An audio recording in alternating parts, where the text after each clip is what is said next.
Was the image on the Shroud of Turin made by some form of radiation? And was the image of the man alive and moving while it was forming? That's what we're talking about today, and we're starting right now. For those of you who don't know, the Shroud of Turin is an ancient relic believed by many to be the burial cloth of Jesus described in the Gospels. And Joseph took the body and wrapped it in a clean linen cloth. And of course, the cloth resurfaces after the resurrection when Peter and John entered the tomb. So Simon Peter also came, following him, and he entered the tomb, and he looked at the linen wrappings lying there, and the face cloth which had been on his head, not lying with the linen wrappings, but folded up in a place by itself. So the other disciple, who had first come to the tomb, also entered then, and he saw and believed. This is a very interesting passage. It refers to two different cloths, a face cloth and the linen wrapping. It was upon seeing these things, the Apostle John believed Jesus was resurrected.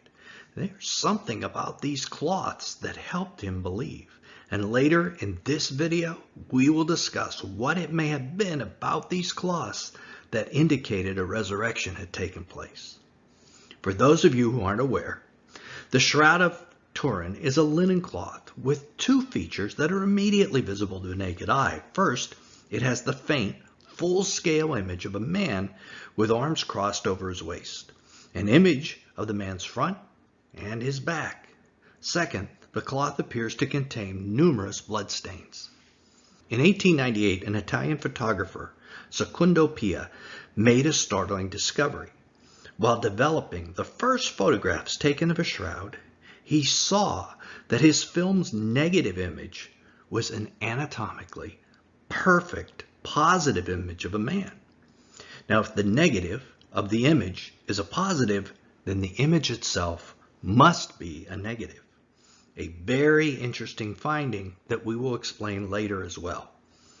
Now, before we begin to analyze the new evidence as to whether or not this is the image of Jesus and whether he was moving at the time it was made, both astonishing pieces of information, let's discuss the old evidence first. You may have heard that radiocarbon dating proved the shroud was a medieval forgery. This data came out in 1998, and a major media blitz followed, supposedly debunking the shroud.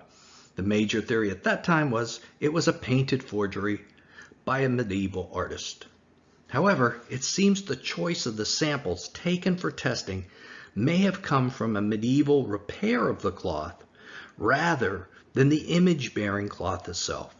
At least 4 scholarly articles have been published on this problem with the previous carbon-14 testing. One of the original experts who tested the shroud became aware of this problem. He retested the shroud and found the original results were in error.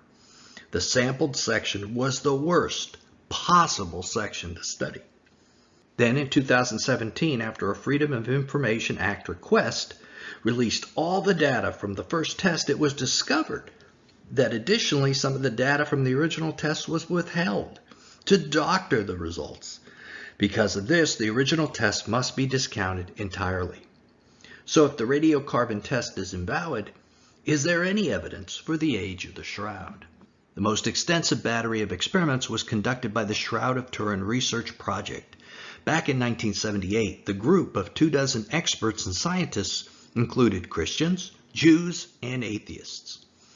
The project issued a final report that was summarized this way, quote, "We can conclude for now that the shroud image is that of a real human form of a scourged, crucified man. It is not the product of an artist. The blood stains are composed of hemoglobin and also give a positive test for serum albumin. The image is an ongoing mystery, and until further chemical studies are made, perhaps by this group of scientists or perhaps by some scientists in the future, the problem remains unsolved." If you notice, their research proved that no pigments of any kind were added to the image area of the cloth. Thus, it was not a painted or drawn forgery. They concluded it was a photographic image of some sort, even though it was on a non-photosensitive medium, linen cloth. but how it formed, they were unsure. Later in this video, we'll discuss this because the ideas that are presented are simply amazing. Other tests were done. Images of flowers are seen on the shroud's image. It appears the body was covered with flowers as a sign of affection prior to burial.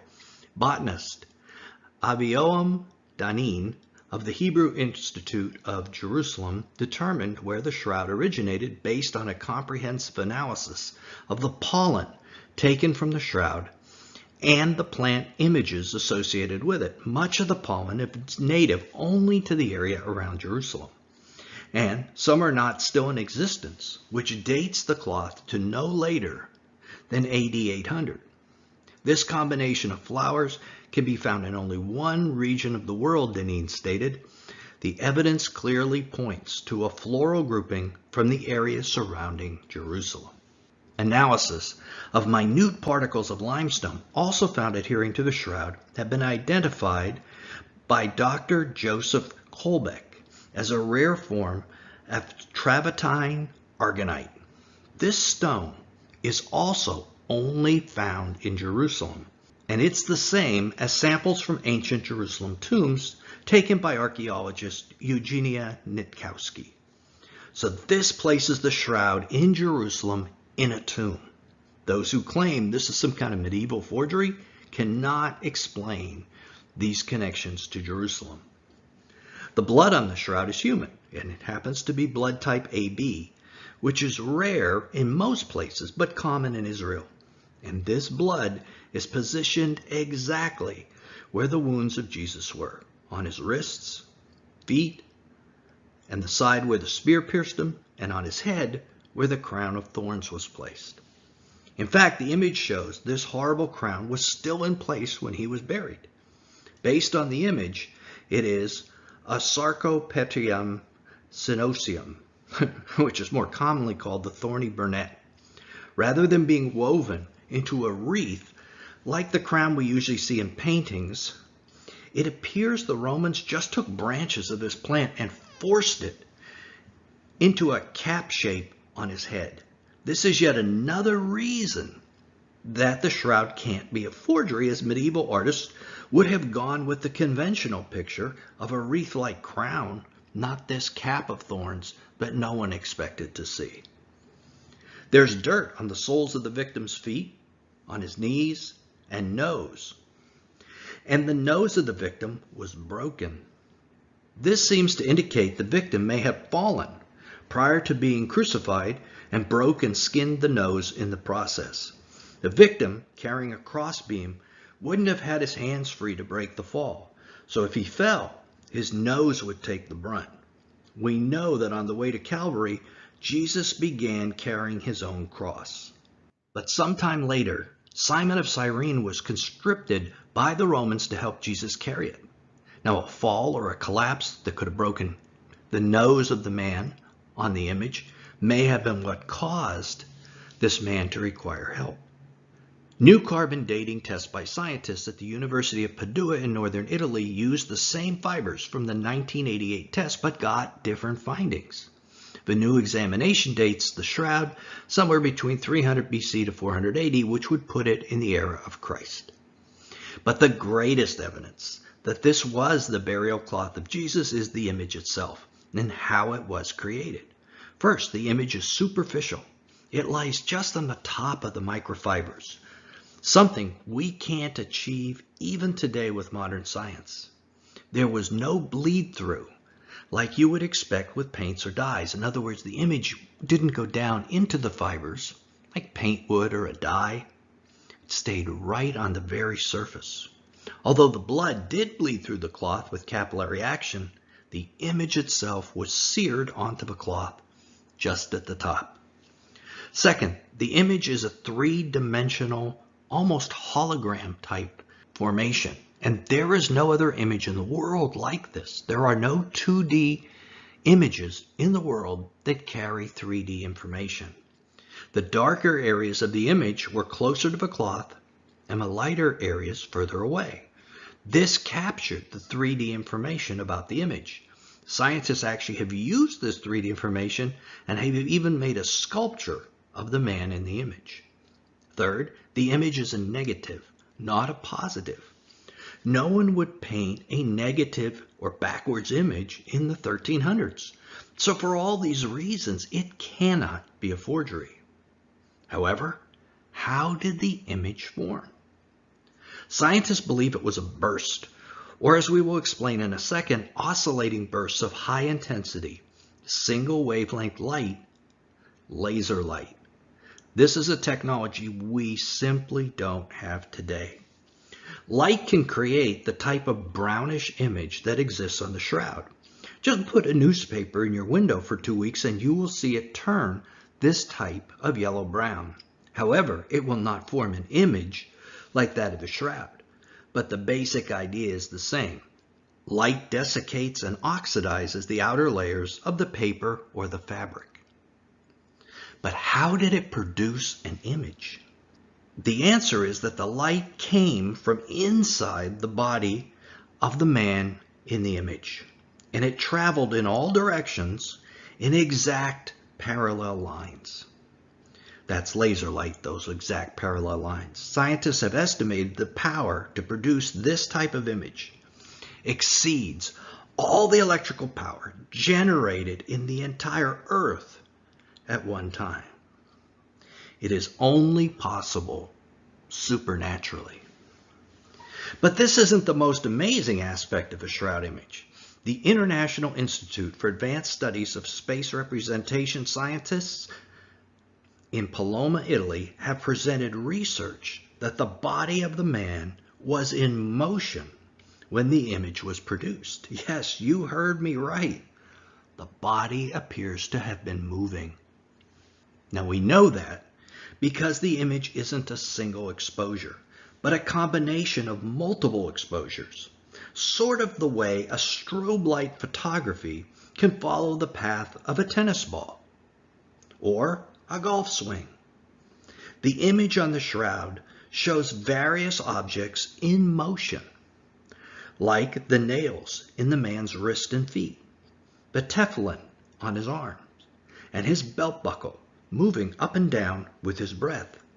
The Italian Institute's research shows that multiple exposures of these very easy to track items on the body of the man are present in different positions, showing that his hands and feet and his chest, when he breathed, were moving.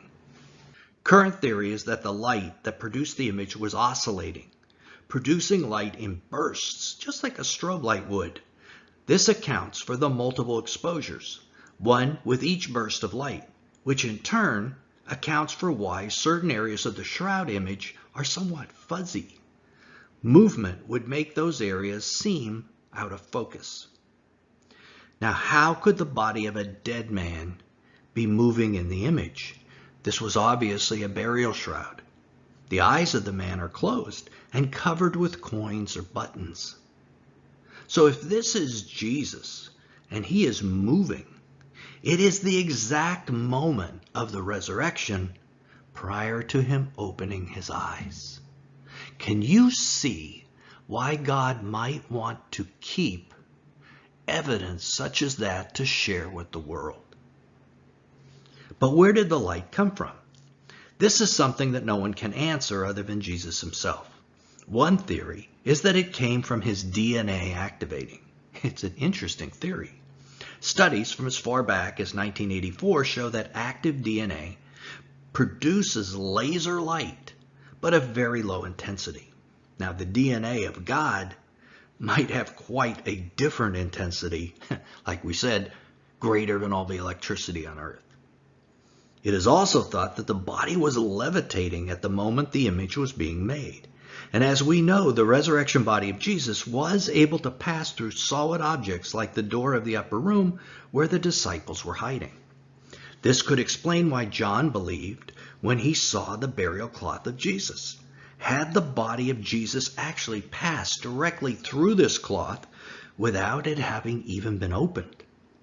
And was it lying unopened but empty in the tomb? Now, another theory is that John saw the image of his Lord on the cloth, the Shroud of Turin, the same image we're talking about today. Now, either theory could account for John's reaction.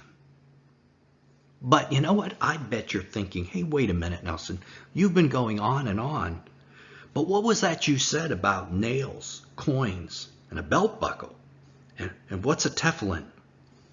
Are all these things on the image of the shroud? The answer is yes, they are. And a whole lot more. If this is the body of our Lord, which seems the only possible explanation, these details tell us a great deal about what he suffered, what he wore, etc. Click right here to keep watching to learn about all the items found on the body of the man on the image of the shroud and what they might tell us about Jesus and his life. This is Nelson, and I'll see you there.